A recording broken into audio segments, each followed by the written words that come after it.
Hello, everyone. We are getting a lot of whining out of Kremlin these days. Kremlin says the U.S. is wrong to link economic cooperation with Russia to Ukraine war. That's adorable.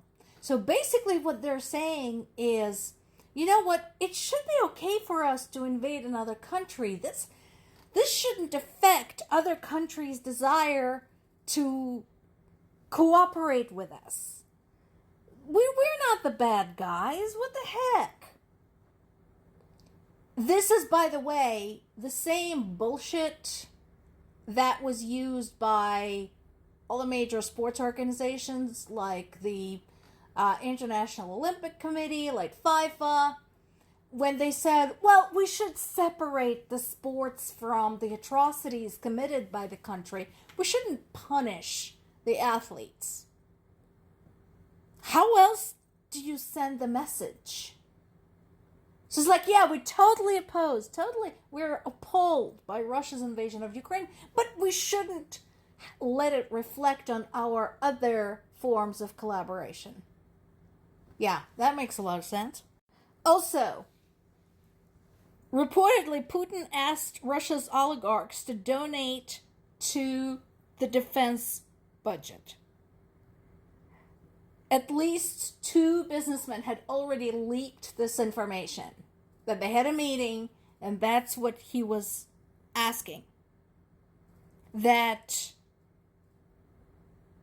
Russia's budget deficit is more than 90% of the figure that was projected for the entire year. Mostly, very likely, due to the war. But then Kremlin formally denied that ever happened. Well, dude, it already happened. The nags have bolted. Okay? So you can't just undo this. It doesn't work like that. Meanwhile, we continue getting messages from the United States in terms of just fuck all of you. Basically telling Ukraine, you know what?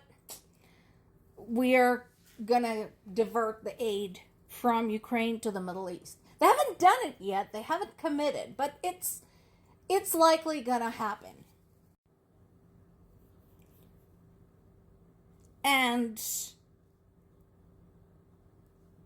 whenever you ask specific questions about this, it's the usual wordplay talking about, U.S. forces are allies, blah, blah, blah. So, and they're also saying, everything has been delivered or continues to flow to Ukraine. That is not true. Nothing is flowing, just flowing. Ukraine is buying those things, or the European allies are buying things and then sending them to Ukraine. That is not help. That is not aid. That is a business transaction. That's not the same. Meanwhile, Ukraine is out there providing its expertise, teaching these idiots who went there and prepared how to shoot down Iranian drones. I don't know why we bother, honestly. And continuing to do more with less, Ukraine continues to target Russia's oil industry, especially since the U.S. had eased the sanctions. And please tell me that it didn't happen. It has been confirmed by multiple sources. It is official. U.S. had eased the sanctions on Russia and Belarus. On Russia primarily because of the oil. So Ukraine basically said, I don't want to play. So they continue targeting Russia's oil infrastructure because Russia's oil infrastructure equals war support.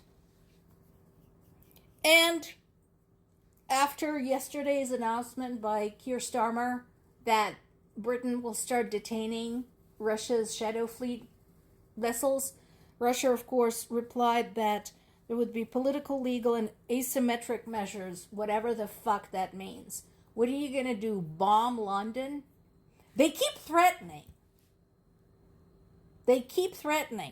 Especially when Medvedev gets to the microphone. he keeps saying, we're going to unleash the nukes on every fucking body. But they keep not doing that. And I'm kind of just wondering again, why are we afraid of these people? Yes, they have nukes. There is a question whether those nukes are still there and whether they still work. Also, the UK is a NATO member. And the UK has nukes of its own. And they probably are in a much better working order than Russia's. Meanwhile, G7's general feeling about the whole Iran thing is very cool. Not cool in the sense of good, but cool in the sense of not interested. And, Marco Rubio tried to present some type of a plan. It didn't work. Not surprising. Not really. Because NATO is just not interested in being involved in this. Of course, there's massive complaints from the administration talking about NATO not doing anything. Dude, you spent the entire year shitting all over the NATO allies. And you also said that you don't need anybody. So, they have no reason to show up. This is your show. You figure it out, my dude. Meanwhile, Russia continues attacking Ukrainian civilians, and the rest of the world continues not doing anything about that. Not anything tangible.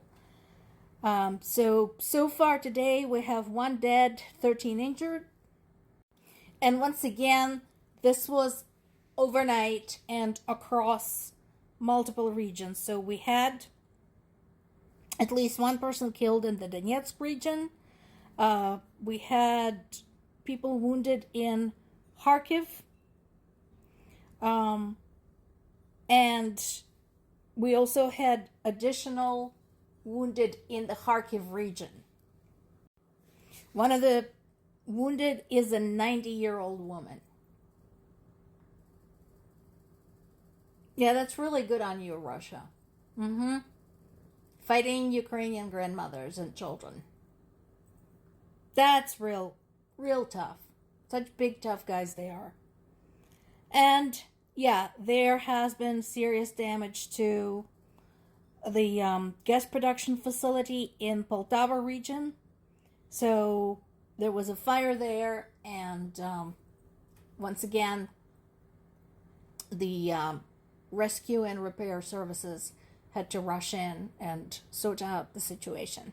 So this has been a very tough morning for everybody involved. And I mean, when isn't it in Ukraine? This is what I keep saying. Nowhere in Ukraine is safe. People have nowhere to go. To anyone who says, well, why do you value land over people? Where do people live? Where are people supposed to live? We already know what happens to Ukrainian people in the occupied territories. Is that what you want for them? You think on that. More to come.